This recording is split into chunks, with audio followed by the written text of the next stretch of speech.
सीतापुर नाम के एक छोटे से गांव में रोशनी नाम की एक दयालु और समझदार माँ रहती थी। उसके दो बेटे थे, बड़ा बेटा श्याम और छोटा बेटा लखन। श्याम की शादी राधिका से हुई थी। लखन बहुत मेहनती और ईमानदार था। वह अपनी माँ से अत्यधिक प्रेम करता था और उनकी हर छोटी बड़ी जरूरत का ध्यान रखता था। बड़ी बहू राधिका, अरे ओ राधिका। अरे भगवान, तुम्हें माँ बुला रही है, अब उठ भी जाओ। अरे तुम्हारी माँ को कुछ काम नहीं है क्या? सुबह सुबह बस उठाने बैठ जाती है। एक दिन नहीं होता कि चैन से सो सकूं। और एक तुम्हारा भाई है, उसे भी सुबह सुबह खाना चाहिए जैसे मैं कोई होटल की वेटर हूँ। अरे भाग्यवान माँ को बस काम करवाने में मजा आता है। क्या वो तो चाहती हैं कि घर अच्छा चले, सब ठीक रहे, इसलिए तुम्हें उठाया। अब देखो, गुस्से में खाना भी ठीक से नहीं खा रही हो। हाँ, तो मैं कोई काम करने के लिए इस घर में आई हूँ क्या? बस सुबह होते ही मुझे उठा दो, ये कर दो, वो कर दो। अरे कभी तुमसे भी तो कह दिया करें। माँ से कह दो अब से अपने काम खुद कर लिया करें। अरे अरे, पहले सुन तो लो माँ क्या कह रही हैं। हो सकता है वो तुम्हें कोई खुशखबरी देने बुला रही हो, या फिर कह रही हो कि बहू आज तुम आराम कर लो, मैं खुद कर लूंगी। राधिका उठकर माँ के पास जाती है। जी माँ, आप बुला रही थी, क्या काम था? हाँ बेटा, राधिका में कह रही थी कि जल्दी से खाना बना दो, शाम को काम पर जाना है, वह जल्दी खाना खाएगा। राधिका खाना बना देती है और शाम खाना लेकर चला जाता है। अरे राधिका, तुम तो बिल्कुल थक गई हो, चेहरा देखो तुम्हारा पसीने से तरबतर हो गया है। माँ भी कह रही थी कि तुम सुबह से बिना रुके काम किए जा रही हो, थोड़ा आराम कर लो ना। हाँ लखन, सच कहूँ तो अब मेरे हाथ पैर जवाब दे रहे हैं। सुबह से चूल्हे के सामने खड़ी हूँ। पहले सबका नाश्ता बनाया, फिर दोपहर का खाना, और अब झाड़ू पोंछा करके आई हूँ। बस अब मेरी हिम्मत नहीं हो रही कुछ करने की। अरे ये भी कोई बात हुई? मैं कब से कह रहा हूँ कि थोड़ा आराम कर लो, लेकिन तुम सुनती ही नहीं। माँ को भी समझाना पड़ेगा कि तुम्हें भी थोड़ी फुर्सत चाहिए। तभी लखन को उसकी माँ बुलाती है। लखन, ओ लखन, जरा इधर तो आना बेटा। लो, अब फिर तुम्हारी माँ बुला रही हैं। जब देखो हर 5 मिनट में बुला लेती हैं। लगता है उन्हें हम दोनों को एक साथ देखना बिल्कुल पसंद नहीं। अरे राधिका, तुम फालतू में ही गुस्सा कर रही हो। माँ को कुछ जरूरी काम होगा तभी बुला रही होंगी। हाँ हाँ, सब जरूरी काम तुम्हारी माँ को ही होते हैं।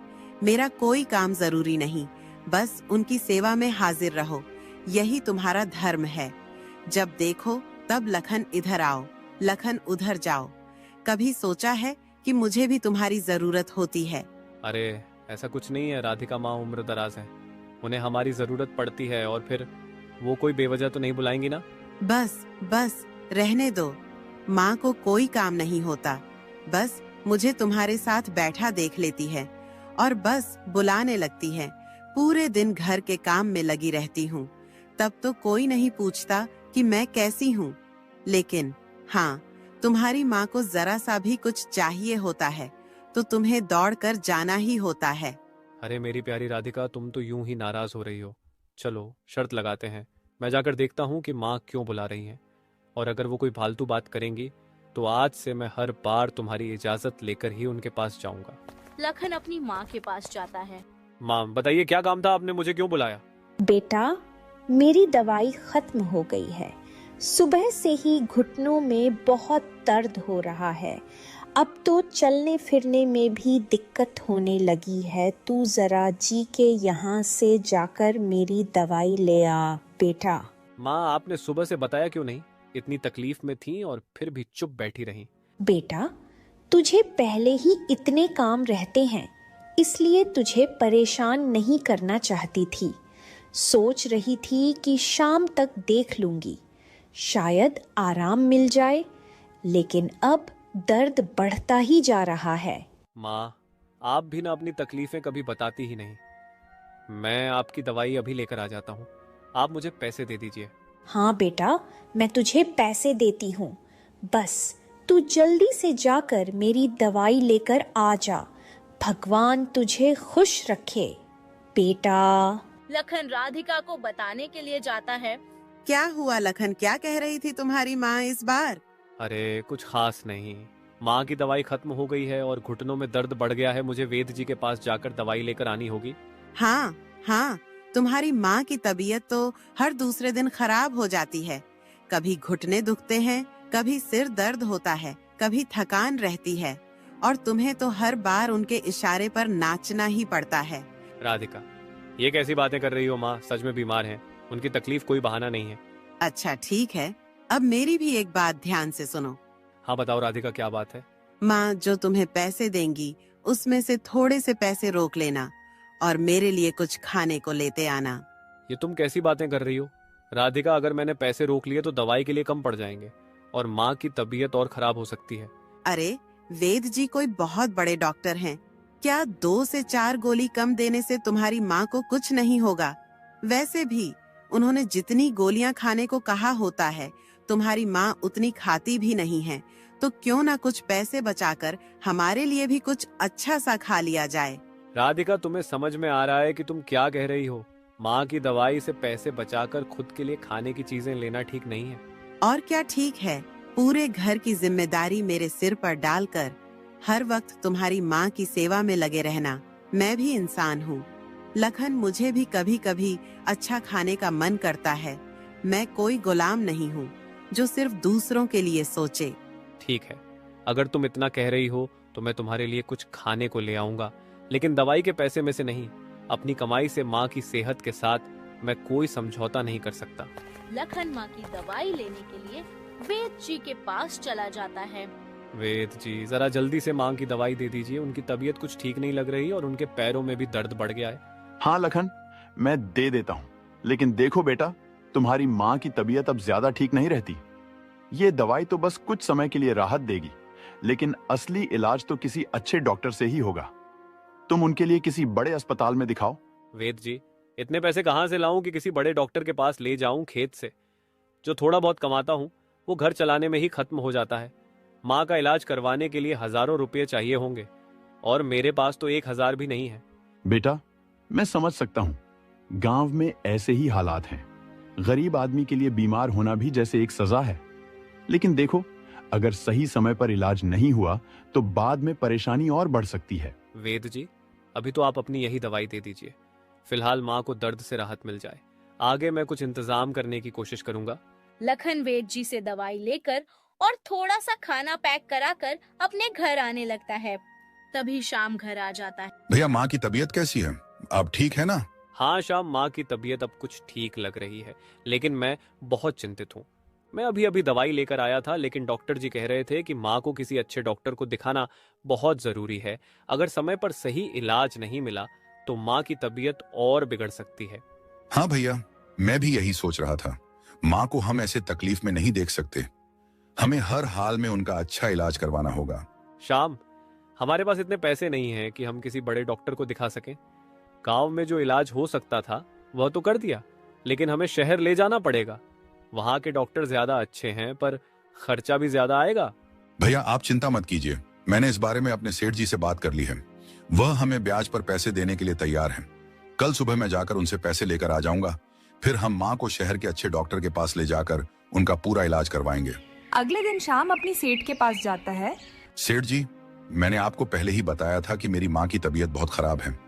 डॉक्टर ने कहा है कि अगर जल्द ही इलाज नहीं हुआ तो समस्या बढ़ सकती है।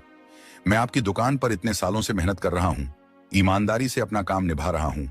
अब जब मेरी माँ पर यह मुसीबत आई है तो आपसे विनती है कि मेरी मदद कीजिए। मुझे कुछ पैसे उधार चाहिए ताकि मैं उनका इलाज करा सकूं। हाँ शाम, मैं जानता हूँ कि तुम बहुत ईमानदार और मेहनती हो। इतने सालों से तुमने मेरे साथ काम किया है और कभी भी कोई गड़बड़ी नहीं की। तुम्हारी ईमानदारी और मेहनत को देखकर ही मैं तुम्हारी मदद करने को तैयार हूँ।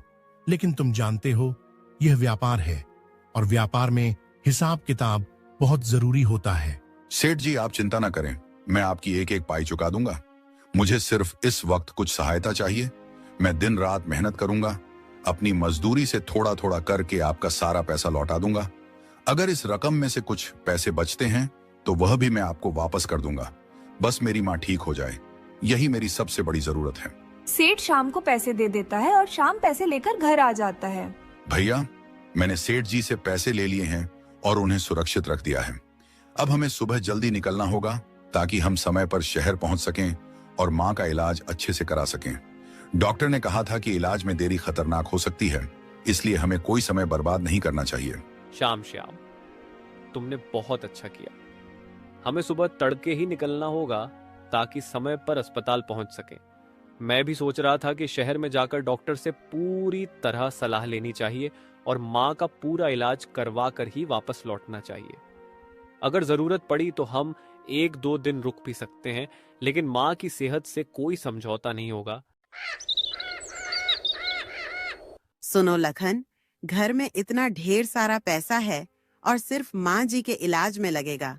सोचो, अगर हम वो सारे पैसे अपने पास रख लें तो हमारी जिंदगी कितनी बदल सकती है।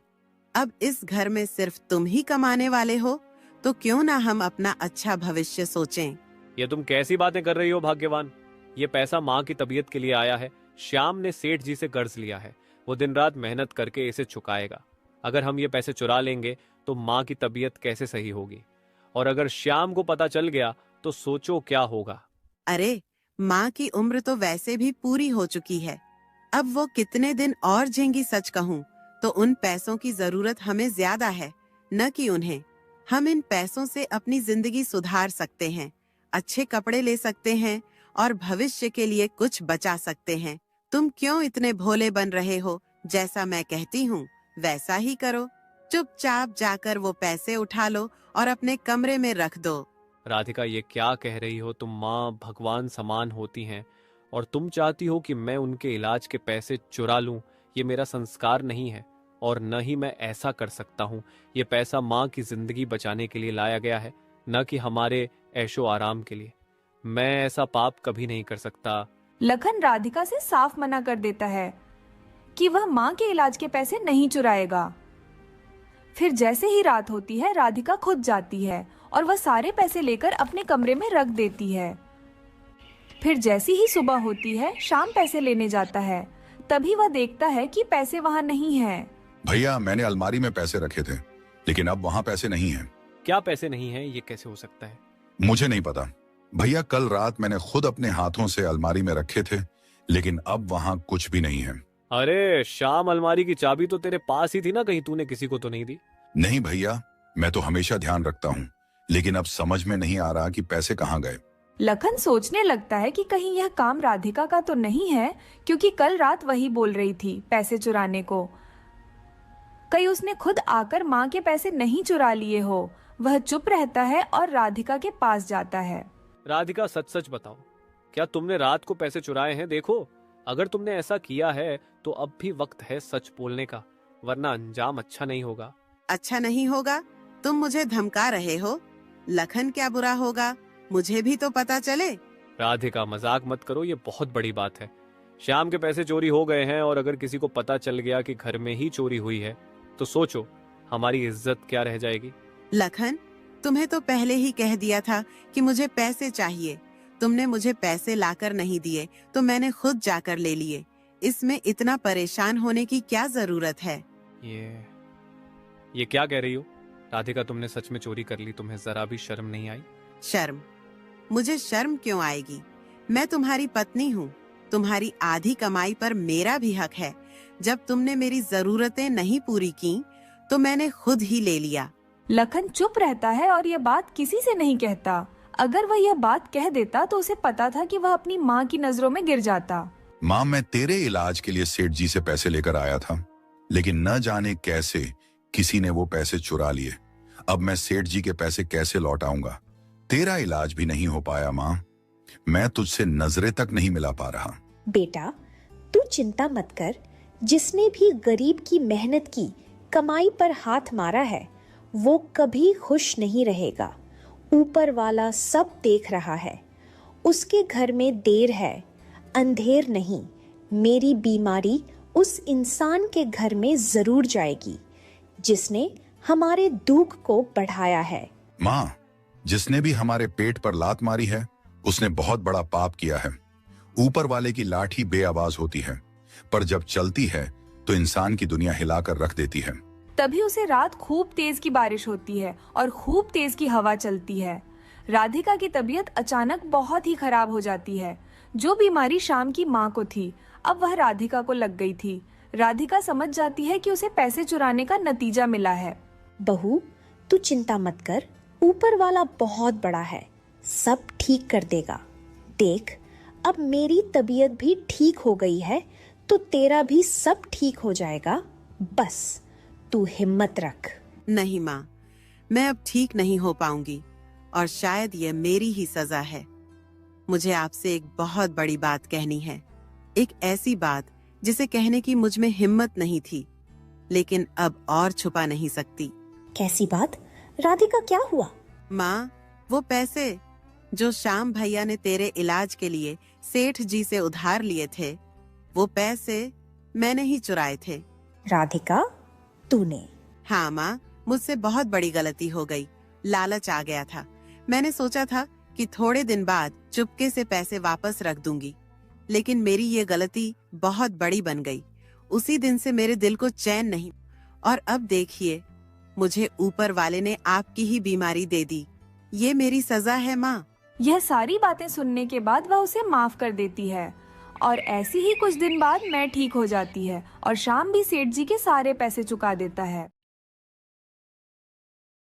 हमारी कहानी आपको अच्छी लगी हो तो हमारे चैनल को लाइक और सब्सक्राइब करके एक प्यारा सा कमेंट जरूर करें। Thanks for watching.